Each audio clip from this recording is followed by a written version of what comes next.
El agradecido soy yo, en nombre de la familia, por el hecho de que nos permite visibilizar este caso. Nosotros sí tenemos la oportunidad y la posibilidad de hacerlo, porque hemos golpeado muchas puertas y lamentamos mucho también y nos compadecemos de todos aquellos que pasan por la misma causa, por la misma brutalidad policial, por los mismos hechos. Hace una semana un conducido, como le llaman ellos, no alcanzó a pasar por sanidad policial ni llegar al hospital Perrando y se les murió arriba de la camioneta del patrullero. A toda esa gente que por ahí no tiene voz porque no puede llegar a un medio o no tener la posibilidad de contar con la gente e instituciones de apoyo. Bueno, todo esto comenzó con la muerte, la desaparición física de mi hijo Sebastián Ponce de León. Allí por el 10 de febrero del corriente año, algo más de 4 meses, muere, deja su cuerpo físico aquí en el hospital Perrando con un certificado que todavía no aparece y dice paro cardiorrespiratorio. Todavía no lo hemos visto plasmado en ningún certificado oficial. Todo de palabra. En fin, eso no es el problema. El problema es el gran encubrimiento que hay detrás de la muerte. El encubrimiento comienza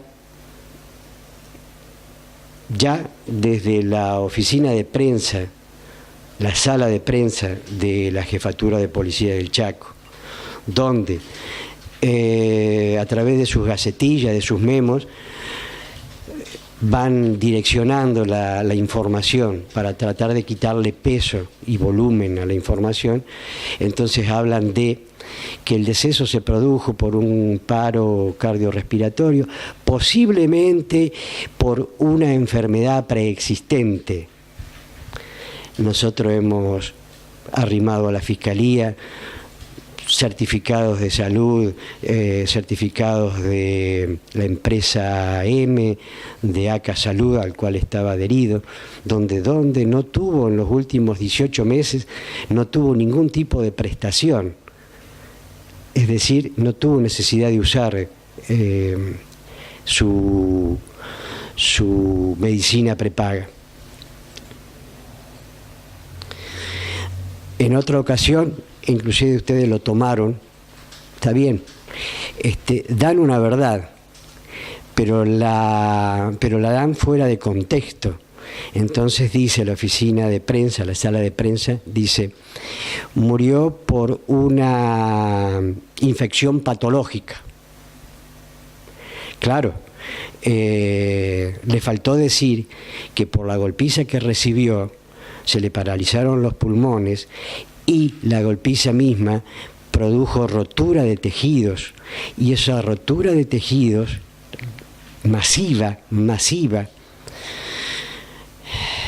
a cargo de los metezuelas, estos policías que solucionan todo con sus borceguíes y que se jactan ellos mismos de ser los metezuelas. Se califican así, que son los que van al choque, que van a meter suela, es decir, con esos borceguíes a pegar patadas, no digo puntapié, patadas. Bien, todo eso le provoca la destrucción masiva de tejidos musculares, que produce una enzima que envenena la sangre realmente, y se produce la rhabdomiólisis,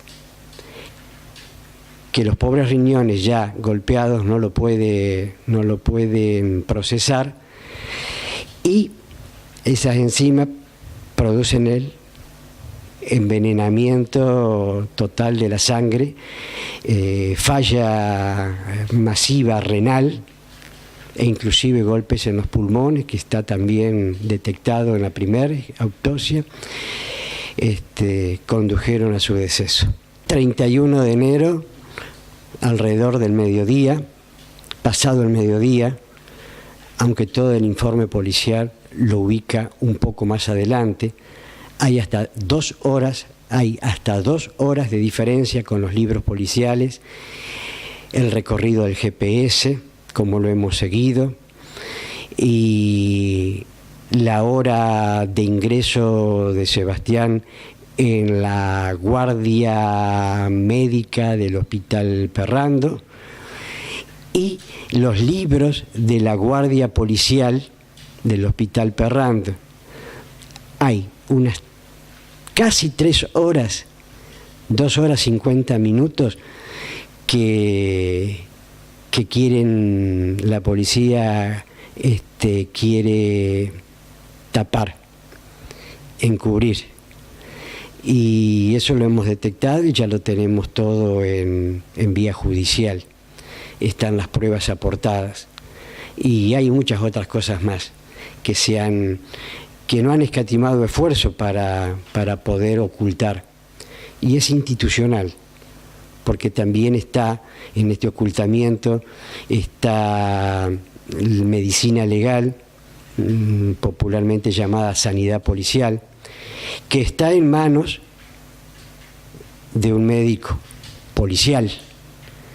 ¿Cómo va el médico policial certificar un estado de salud de una persona golpeada por la propia policía? Es ir en contra de sus propios pares. Entonces lo derivan directamente al Hospital Perrando. Ellos dijeron que no se dejó atender, pero no fue atendido. Por el estado que estaba, era una certificación en contra de sus propios pares, los policías. Tenemos referencia que recuperaba su conciencia, volvía a perderla, muy golpeado. Y volviendo a sanidad policial, esto es como lo están viendo algunos observadores externos, que es como darle a cuidar el gallinero al propio zorro. Por eso que hay un grupo externo que está bregando, incluye a diputados, incluye a organizaciones de derechos humanos, que está bregando para que pase medicina legal a Ministerio de Salud Pública, que tienen muy buenos profesionales. Bien, lo mismo pasa con el OSI, el órgano de control institucional, asuntos internos que vendría a ser. Solo se dedica a ver e investigar la propia versión policial. La propia versión policial. Lo que nos da una idea, después de haber visto algunas cosas que hizo, que en vez de investigar para sancionar a la gente de la policía o recuperar a algunos que ya están idos para otro lado, los defienden. Tal es el caso que nosotros tenemos situados los hechos, ahí voy a lo que vos me decías, fue una pelea familiar donde se subió el tono, hubo agresión y un supuesto, porque todavía no se ha determinado, violencia de género. Entonces llamaron a la policía y llegó y le propinó esta feroz golpiza. Pero lo estamos investigando porque no coinciden datos aportados por testigos falsos y lesionados por la propia policía. Y digo lesionados porque todos emplean, 3 testigos emplean las mismas palabras con el mismo sentido. Lo tomó la Fiscalía número 15, que es por violencia de género, por el desorden familiar que hubo. Después pasó a... después, cuando yo hago la denuncia, después del fallecimiento de mi hijo, la toma la Fiscalía número 2, pero cuando ve la denuncia que yo implico a la comisión policial que asistió al lugar, se la saca de las manos rápidamente, técnicamente creo que es así, se la pasa a la Fiscalía Especial de Derechos Humanos, a cargo del doctor Turraca, que ni bien la recibió, hizo las 5 medidas investigativas y de requerimientos del manual, y después durmió durante 55 días el expediente. No recibía al abogado querellante, al doctor Fernández Liras, no proveía los requerimientos que se le solicitaban, y a los 55 días de tenerlo se declara incompetente. Me gustaría ampliar en otra ocasión por qué se declara incompetente, una incoherencia total. Perfecto. Y entonces, al declararse incompetente, el jefe total de los fiscales, que es el procurador general de la provincia, doctor Hugo Miguel Fonteina, con mucho criterio, lo analiza, le otorga al equipo fiscal coordinador C el caso, pasa todo el expediente al equipo fiscal coordinador C, y él le sugiere unas cuantas medidas a tomar. Emplea la palabra numerosísimas medidas que no se han tomado en la Fiscalía anterior, la de Especial de Derechos Humanos, a cargo de Turraca, que hay otro grupo de gente que está pugnando por un juicio político y la destitución de esa Fiscalía que tiene a cargo. Bueno, la Fiscalía, el equipo fiscal coordinador C, en 2 días hizo lo que la Fiscalía de Derechos Humanos no hizo en 55 días, en casi 2 meses. Eso nos dio una expectativa mayor, no hay consuelo para la pérdida, pero sí nos dio una posibilidad mayor de llegar y lograr la justicia, que se esclarezca esto. ¿Qué medidas se tomaron desde aquí? Muchas, desde allanamientos, desde solicitud de concepto vecinal, social, moral de los testigos,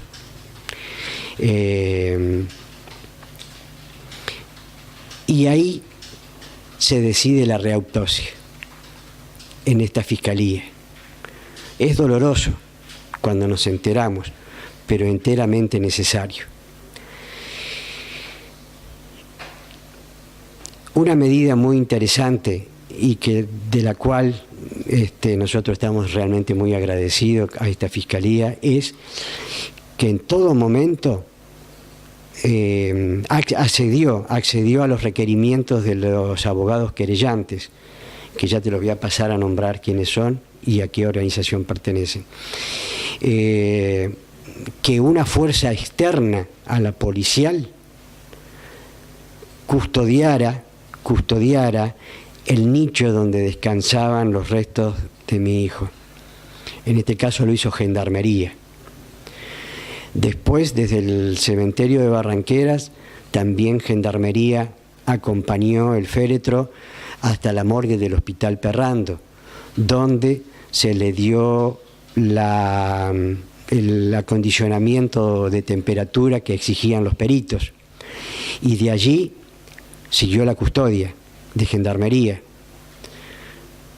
porque hay en juego, a partir de esa autopsia, hay en juego, si todo sale bien y la justicia no se ve impedida a seguir adelante, ahí hay prisión perpetua, hay 25 de 10 a 25 años, y entonces se temía de que alguien pudiese, de la misma policía, pudiese dañar el cuerpo para que no se realizase esta segunda autopsia. Entonces, en todo momento estuvo Gendarmería Nacional cuidando el féretro.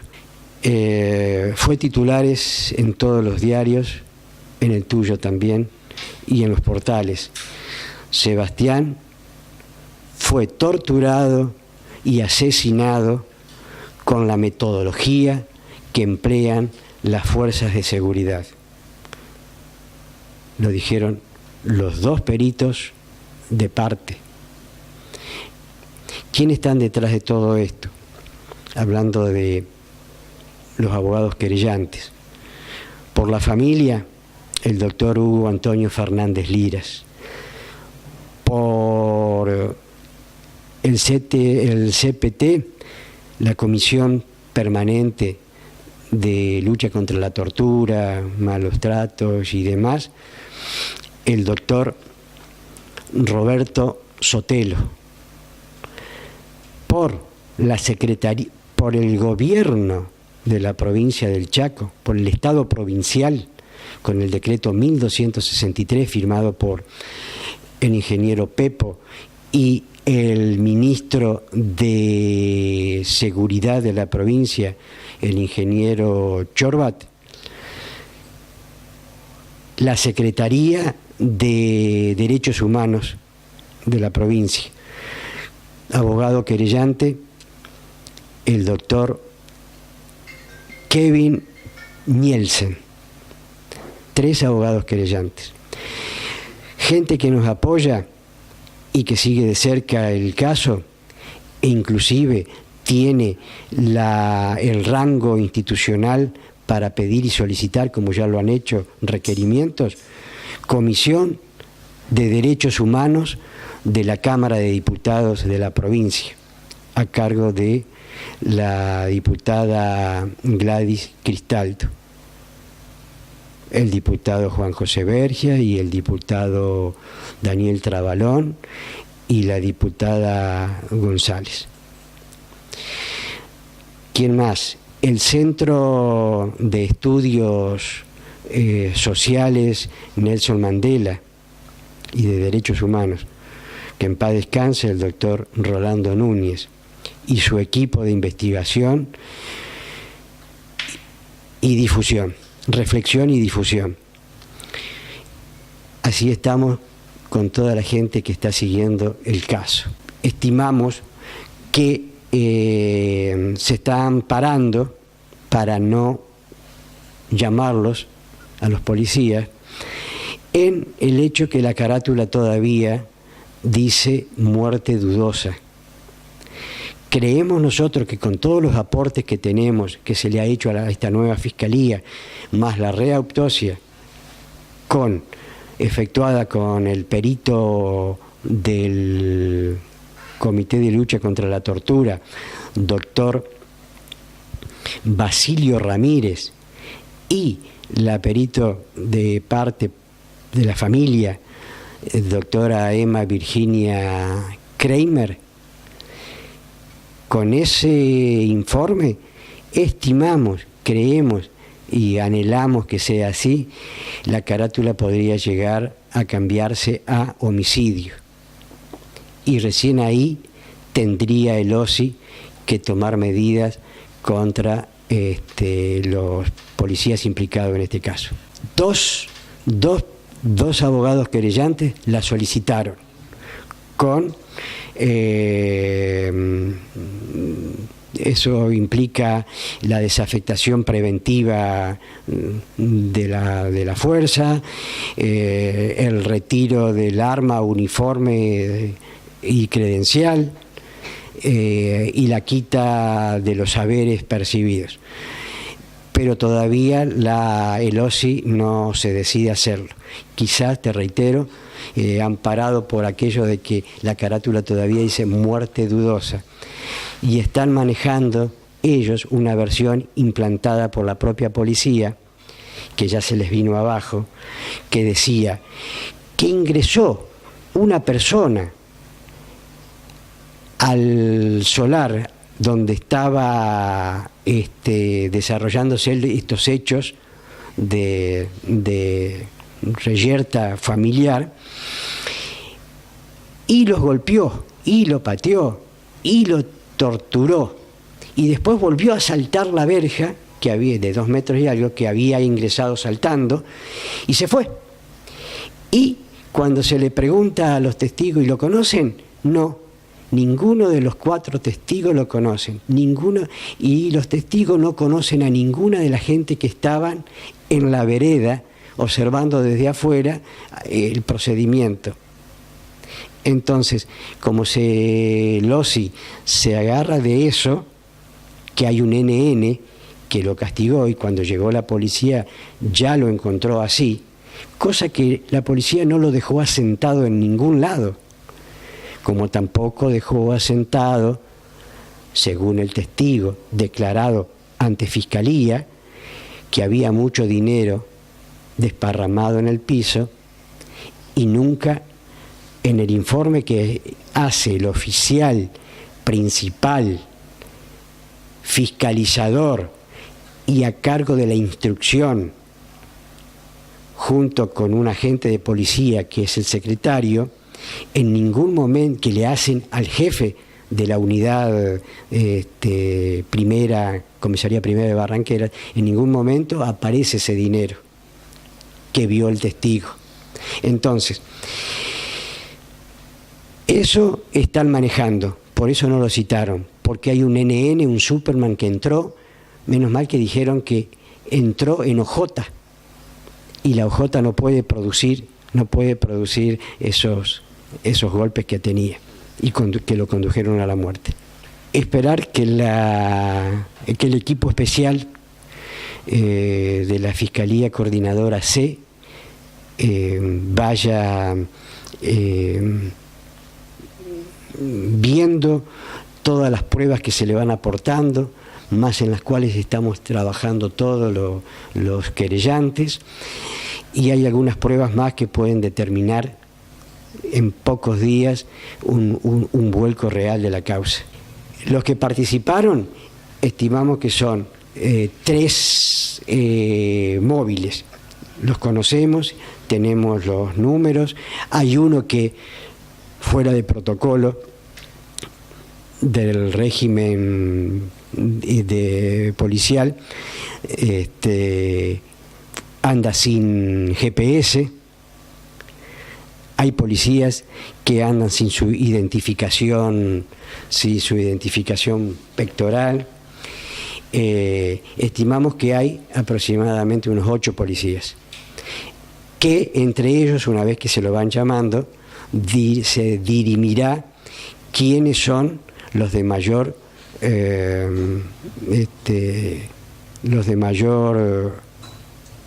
responsabilidad en este hecho.